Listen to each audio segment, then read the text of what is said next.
Hi there, everybody. Welcome back to part 4 of this week's episode of Leading Our Own Way. We're getting into some valuable insights from this week's guests that you can definitely apply to your own journey. Please definitely stay tuned for advice and inspiration that can help us all. If you missed the first part of the week in part 1, 2, and 3, definitely go back. The show notes should be filled with all the links, so go and click on them if you need to catch up. Also, definitely subscribe to the channel and all the other ones if you can. It's going to really help the show. But for now, enjoy the rest of the story. Was this a pivotal moment in your transition into a new direction in life, do you think? I think it was, yes. That's when I started to really look outside the box, to see outside the box and to realize that I get to choose what I believe and I get to choose how I practice it, if I practice it, because I had grown up being taught how to practice it and what to believe, and this is off limits and this is not off limits. But I realized, after I worked through that trauma, that that's something I get to choose. Like I had been taught all this stuff, but that doesn't mean I have to believe that. I can choose Mm. differently if I want. I'm an adult. It was really freeing when I came to that point because I realized that this is something that I get to choose for myself, that I don't have to let other people tell me what I believe and what I have to practice, that I get to choose it. And so yes, it was definitely pivotal for me. Brilliant. Yeah. See, there's your crisis point, right? There's your Yep. crisis point. I mean, I know you've got other crises that we're going to go into, but that's your first crisis. Well, not your first, but you know what I mean? A crisis point that allows you to make a significant shift in your life. It's interesting, the scenario. We say that saying, don't we? Think outside of the box. But you were, I don't believe you were thinking outside of the box. You just got rid of the box. There should be no box to think outside of. Oh, I love that. Yeah. Yes. I find That's that so a good. powerful way of looking at it, right? We Yes. just get rid of the box completely. Let's just think. There we go. Oh, I love that. I'm going to use it. I'm stealing that, Andrew. You can steal it. I'm not. I'm a nobody. Okay. As long, just remember leading our own way when when you put a documentary out there. Okay. Absolutely. I will. So where was the next part of your journey then? What year are we talking about with this? Let's call it the pivotal moment of the episode. What year are we aligned to at this point? That was probably 2008. And then I, went in that space of, oh my gosh, like that helped me understand that I can make all these decisions and choose them for myself in a Mm, religious aspect, but then it also began to bleed over into other areas of my life, and that I can make all these choices and decisions to other things in my life. And so then I remarried in 2009. Um, and because I could choose, because I could pick who I wanted to marry and who I wanted to be with, and it yeah. was just a complete freedom of, this is part of who I am, and I'm gonna, it was almost not like a rebellion, but like, just a freedom of, I can do this, so I'm going to. Yeah. And so yeah, I remarried in 2009. Not going back or anything, but did you not have that same freedom when you chose to marry at 19? Or was there a different pressure from family or society or even the community um, on that? Yeah, on that marriage at 19, was it not the same Yeah, approach? there was some pressure from my family at Oh wow, 19. Yeah, really? it was Oh, definitely of, um, yeah, this person would be a good fit for you. We approve of this person. And so, oh. yes, it was, I don't think it was intended that way, but it was. And, had dated other people that my parents did not approve of. And so this Mm. one they did approve of. And so I think I was just like, okay, they approve. I need to get on with this, you know. Yeah, And no, that's so a shame. I didn't feel like I had open choice at that time.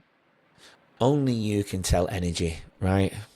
Yes, I mean, that's the yes, art of connection, isn't it? It is the energy between two people, right? And absolutely.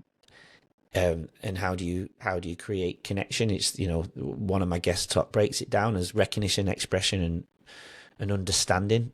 But if you don't have those three things, how can connection be created, and how can that energy be formed where you feel seen, heard, and valued, which leads to hope, as David Bartley Woods, really broke down, and I've really brought that forward into all aspects of connection, and that in itself there at 19 years old, you don't understand yourself fully. So how can somebody else understand you? And if you don't Right. have the energy, but you're listening to your parents who you look up to, you kind of just, I suppose that's that whole saying, fall into line and go with it, don't you? And yeah, you can see why you kind of rebelled. I mean, that is a good word to use, I suppose, later down the track. Yeah, interesting. Yeah. Mm. Yeah, that makes so much sense because, I love this because I have never really thought about it and laid it out like that, but it's so true. What you just Oh, said, yeah, spot on. yeah, you're learning something new from me. Yes. I am, absolutely. So you remarried in 2009. You had a third child with your new husband. How long were you married before you had your third child? 10 months. 10 months. Yeah. So Yep. yeah, so that lines up with the fourth year of his life that you missed because of the accident. And let's go to let's go to the day before your accident, because you mentioned it earlier. You were working. What were you doing for work again? I was working at a university, excuse me, Yeah, because you worked in basically education. as That's a right. yeah, basically as a consultant. I was helping schools and communities learn to work better together. So I was a consultant, kind of working in both areas and helping them uh, learn to work together. Feeling good, feeling normal, feeling No, no. no, I had been to my doctor several times. Let's see, that was in April. I started going to my doctor in January, saying I'm having these dizzy spells. I just don't feel right. Something's not right here. I feel lightheaded a lot. I feel weak. I feel tired. Yeah, And they ran some tests, they tried some medication, and just nothing helped. And they couldn't figure out anything that would be causing all of those symptoms. And so I was just like, okay, fine. I think maybe it's just stress. We chalk everything up to stress, but, rightly so. I was working an ungodly amount of hours because I could, because that's where I saw my worth. I got my worth from how much I worked and how much I accomplished. So I chose to work more than I had to because that made me feel more worthy. And yeah, so I just chalked it up to maybe it's just stress because I'm working all the time. yeah. Wow. So the next day comes. What time? Where were you? Are you okay feeling well? You've are you okay to be vulnerable here and Sure. talk about those moments? Yes, absolutely. Okay. I was working on a really big project that involved a couple hundred students, and it was taking them on some kind of trip. I can't remember what the trip was now, but I was in charge of the whole thing, all of the staff, all the students, all of my colleagues, putting it all together, organizing everything. And the trip was going to be on Monday. And so I was working lots and lots of hours and had pretty much everything taken care of, just still had a few things to wrap up. And so over the weekend, I came home Friday from work, brought my work with me and got up early Saturday morning because I just felt sick. And I got up to take some medicine, and apparently the medicine I was going to take was in the kitchen because that's where I was headed. But I ended up passing out and landing on my face on the hardwood floor. It was about 2:30 in the morning, and Oh, landed on my face there on the hardwood floor. And I just came to and remember just seeing this pinhole of light, like, where am I? What's happening? And then I could see my living room furniture from the floor level. And I was so confused, like, what is happening? And then I kind of came to enough and tried to get up, and my neck just intense pain. My head just hurt so badly. It felt like there was a train sitting on my head. Talk about migraines being painful. This was so much worse than any migraine I had ever had. And so I just laid there, and my husband is a very deep sleeper.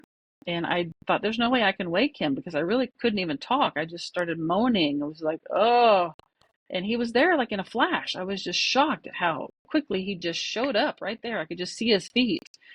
And he said, what's going on? And I said, I fell. I think I hit my head. And he said, do you want me to call the ambulance? And I said, no. Just help me back to bed. I just need to rest. I'll be fine. In my mind, I had this huge thing I was preparing for. I had this trip on Monday with all of these students and all this stuff that I was in charge of. I couldn't even consider the fact that maybe I was injured. It was like, no, Mm. I have too much to do. I can't be injured. Just take me back to bed. And so we got me back in the bed and I laid there. The next day I ended up at the emergency room, and because my head was hurting so badly, they were focused on my brain. Like they were looking for a brain bleed. They were looking, all these brain imaging, and the images came back fine. And so they sent me home with an order to see my regular doctor. And when I saw him, he sent me to a neurologist, and the neurologists were focused on my brain. And so for 6 months, I had a broken neck, and nobody was looking at my neck. They were all looking at my brain. It was my fourth neurologist because, I had this inner knowing, like, there's something someone's missing. Like, why can't they figure out what's wrong with me? And so Mm. I would say, like, okay, this neurologist is not helping. I'm going to find a different one. So I literally just went from neurologist to neurologist. And when I got to the fourth one, he said, has anyone ever looked at your neck? And I said, no, why? He said, I think you have a neck injury. Let's do some imaging. And there it was on the imaging after 6 months with my fourth neurologist. Boom. Wild, And right? it's so wild. And it's really, the more I started to study, I think it was actually one of my guests, Dr. Schaefer. She's a neurologist in northern Michigan. Dr. Schaefer said, Renova, you should follow her. She's amazing. And she spoke about in the episode that it's only really in the last, I can't remember the amount of years she said. Well, this was 10 years. I think she said in the last 10 years, I think neurology, they only ever looked, or I'm sure it was neurology, not neuroscience, but looked from the brain up.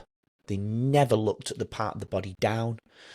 But we've really, in the Yes. last 10 years, really started to understand the connection of everything. It's a unity. Rather than having parts, it's a unity. Why are we only just realizing this now with the amount of technology we've had for how long and how smart we've been for so long? And I mean, that's probably the wrong language to use, but it just blows my mind. That's what we're only, in the last 10 years, we're only started to understand that they're not separate parts Yeah. of the body.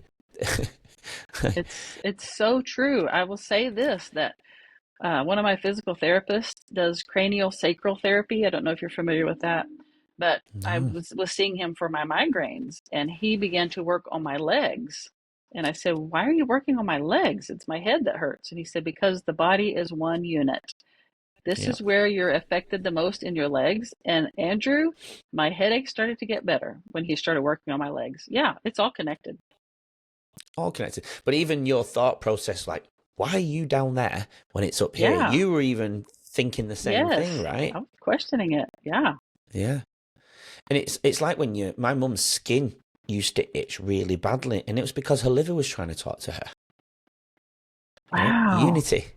Unity. Yes, Right? And then I started absolutely. to, before my blow up of I think I said in the pre-chat about my gallbladder exploding, and it had to be removed, and it was so damaged. I went into a dark space where I was eating shit at night, like chocolate and drinking Coca-Cola and having sugar and whatnot. Um, he said that for the length of time you've been doing that, that wouldn't have destroyed at this level. I do believe it was chronic stress. The people use, it's normally drugs or alcohol for people who are having gallbladder issues. I mean, or obviously a snapshot of their diet, how they're eating. But I wasn't really eating poor food. It was just a period of time of darkness. I would eat chocolate at night and Coca-Cola, but yeah, it was that destroyed. Anyway, a few months, I remember working at a particular school where I was only there for a year, the school that I built. Had a really bad scratch on my neck, and I just thought, oh, it's just the animals, it's hot, it's the insects biting me, the mozzies and whatever, but I can't see the back of my neck, and I'm scratching like there's no tomorrow. And the colleague there actually looked at my neck, and it'd look like I'd scratched not really deep, but it Gosh. wasn't the scratching that had done it. It was my skin trying to talk to me, and I believe it was connection to down here. Yeah. So you're in that time then of that you said it was 6 months. before they figured out and they had no idea about the neck. I'm Yes. guessing you didn't go to work in that period. No, the first neurologist told me to take 2 weeks off. And Yeah. so maybe 2 or 4, I can't remember, but I took that time off. And then I did try to go back to work. Like I could barely drive myself there. I could barely even stand up straight because I was dizzy. But that drive to prove myself and to find that worth was so deep that I was like, I'm going to risk it. Like I need to get back to work.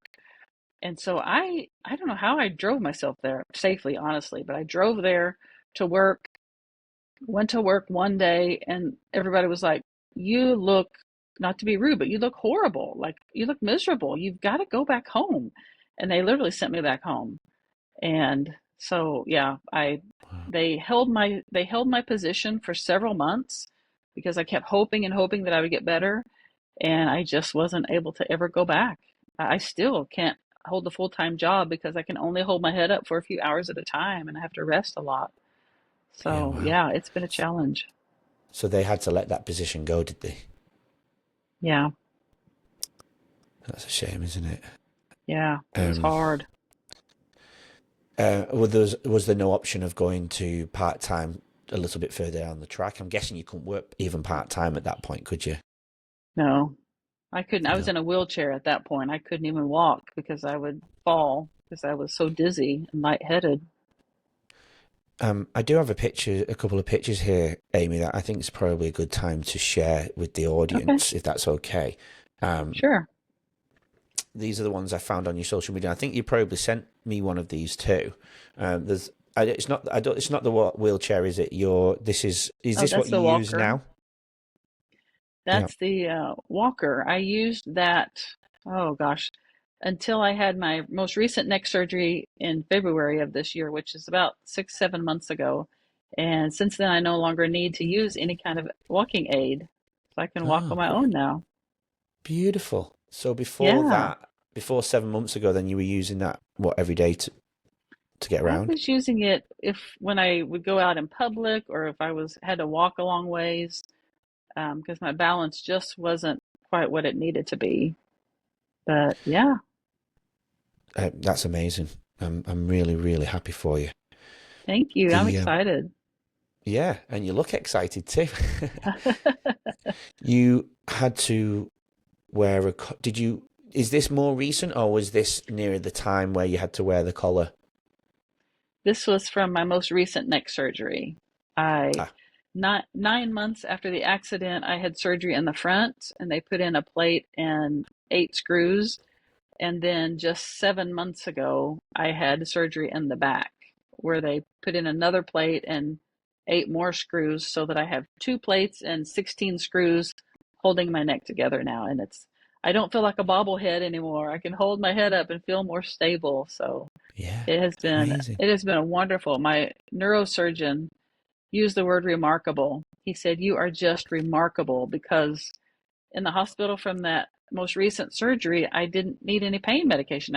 I just asked for Tylenol, and he said, "I have never had a patient not have the surgery and not need pain medication." And I said, "Well, the pain I was living in before this was not that much worse, and so it's Mm. just give me some Tylenol, I'll be fine." So yeah, he was pretty impressed, and I'm Yeah. just happy that I'm able to recover that well. So before we go back currently, then in terms of medication, I know you said you take medication for the migraines, but are you taking any medication for anything else? I still take one muscle relaxer for from my most recent surgery because the my neck it wasn't shaped right because of all the injury. It was not shaped right, and so in this last surgery they went and shaped it correctly. And so Mm. now the muscles that are surrounding it are very angry because they're like, "We Yeah. were doing our job fine. Why did you mess with us?" Um, Yeah. so it's still to help calm those muscles a little bit. But yeah, that's it. Other than that, no other meds for that. Great. That's amazing. So you get the answer after 6 months around the broken neck. What was the next weeks, months like for you after getting that I suppose there's a little bit of closure there, isn't there? But it's a whole new journey now, isn't it? You've got an answer. Now it's the next step. Where does life take you? Yes, I will never forget that moment of looking at the results from that imaging and it saying this, you know, this is where it's injured in your neck. And I literally just burst into tears because of relief. I was like, Yeah. finally, somebody figured out what was wrong. You know, most people would be upset that they have a neck injury, but I was relieved because it meant I had an answer and that I thought that I could fix that and my life would be back to the way it was before. Little did I know that that was only one layer of the onion, but that it was a layer. And so Mm. that neurologist sent me to a neurosurgeon, but he sent me to the best neurosurgeon in this area. So it took 3 months to jump through the hoops that you need to jump through to be able to schedule the visit and schedule surgery. So it was 9 months before I was able to have the surgery. And so I had the surgery, but I couldn't walk at the time. Because I had been in the wheelchair and my left side was completely paralyzed.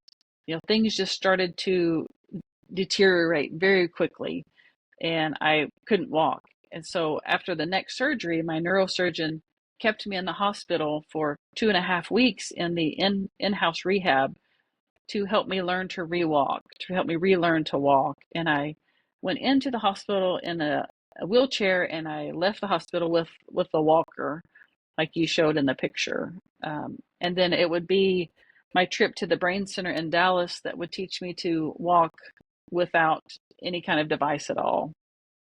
I, Mm. I still used a cane when I left there, but they taught me a lot about relearning to walk too.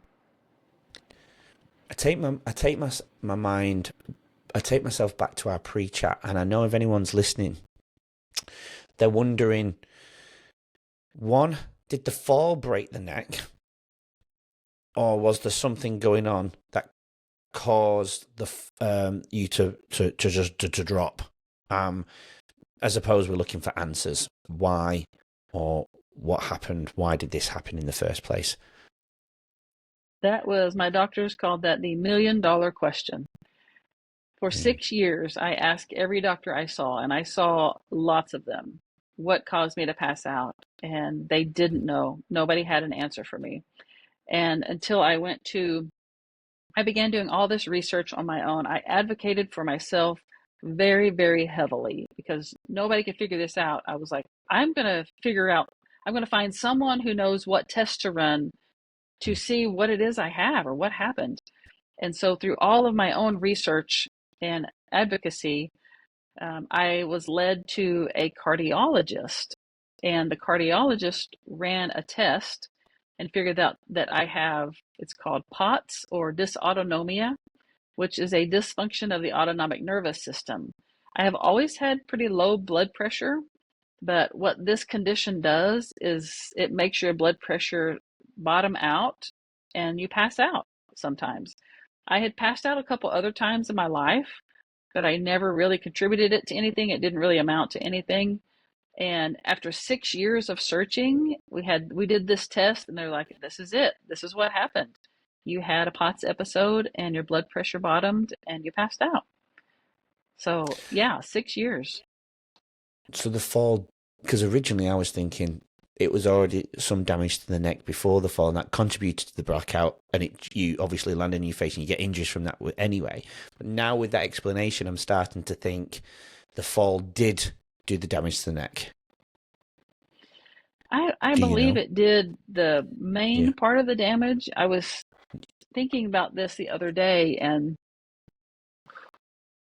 in one of my teaching positions, my classroom was in the gym area. It was like the classroom was off of the gym, and around the gym at the very top, they had trophies, bunches of trophies just put up there, and there was a lip, and so it held the trophies on there. Well, I was standing outside like my neighbor teacher's door, just talking to her, and someone slammed her door behind her, and I was just standing there talking. Well, I didn't know it, but one of those trophies fell off from at the top of that gymnasium and tumbled down, and the base of it hit me right in the skull, like right here. I can still Oh, feel the indentation of my skull there. It Yeah, fell to the that's ground it. and it broke. And so Hmm. I wonder, because I was really healthy back then, it just gave me a headache and I was fine. But I do Yeah. wonder if that maybe um, kind of contributed and made it, I can't think of the word right now, but so that when I did, hit my face on the floor, that it was already kind of weak. If that kind of weakened it enough where that smash to the floor really did a pretty good job of breaking it. Yeah, absolutely. What was the well, do you know what the percentages are of population regarding POTS? Is it quite common? Is it rare? At the time it was really rare. Like it took a lot to find someone who even knew what it was. Now it is much more common because it's actually research is showing that it is becoming a comorbidity of long haul COVID. So people who have COVID and just don't seem to get over it, they're now developing POTS. And so it's much more well known now, but back then it wasn't at all. Yeah, because we didn't have the COVID to contribute and align with it. So where would it have, Yeah. what would be the root cause of POTS before COVID then? Do we know the answer to that? From my research, I follow this guy. He's called the medical medium. Anthony William is his name, Hmm. and all of his protocols show that the Epstein-Barr virus caused a lot of these issues that we were unaware of in our bodies. I could talk about this for a long time, but I'll give you the short version that doctors do lab tests for Epstein-Barr virus, but if it's not active in the body, then it doesn't show up on the lab work. But Epstein-Barr virus can lay dormant in our bodies for many, many years. And when there's a stressful event, it activates and it starts feeding on the body. And so I do believe that that's what happened was the stressfulness we of my new job because I just worked there for about a year. And then as much as I was working, there was stress in my marriage and just all of those things together, I think just combined and we're just a storm of, okay, this Epstein-Barr virus, now you have POTS. I don't know. From your journey, I feel like it stemmed from, and I'm only going off obviously what you've given to me, um, but I feel like it goes back to being that 4-year-old child. Could You be. know, Yeah. migraines at such a young age. I've never known a child. I mean, I'm in education. I have known children to have migraines, but again, it's one of those where people say to me, "I've got a migraine." I'm like, "You don't have a migraine. You have a headache. You have a bad headache. You don't know what a Yeah. migraine is. Colds and flu. I've got the flu. No, you've got a cold." um, Yes. if you've got the flu, you're not here. If you've got a migraine, you're not standing. Or you seriously, I remember driving home from work because I had a migraine and it was broad daylight. And if the car in front of me braked, the light would come on. I'd be in agony because that car Yeah. light had broke. And I was just trying to get home as quick as possible so I could go into the dark, cold room. And I knew I was going to projectile in the sink, and my Yes. partner I wouldn't be able to walk back to the bed after the sick bit. My partner would have to move me back to the bed, but I just wanted to Yeah. be in a cold dark room, cold cloth on me, no one talk to me, Yes. um so when people would walk in the staff room and go, "I've got a migraine," it'd kill me. But again, they just don't know, right? Because they've never had one. Right. Exactly. So it's not that they're bad people, they just don't fully understand. So yeah, I was just trying to paint that picture, I suppose, of where all this began. Yeah, it's weird. Was there any part you've injured your head and you've injured your face? Are there any other parts affected? These type of things sometimes result in not being able to move an arm or a leg. Was there anything else that had been affected Yeah. in your Then body? my whole left side was paralyzed at one point. Join us tomorrow to hear more from today's incredible guests and learn valuable insights to help you lead your own way. Don't forget to subscribe. We'll see you then.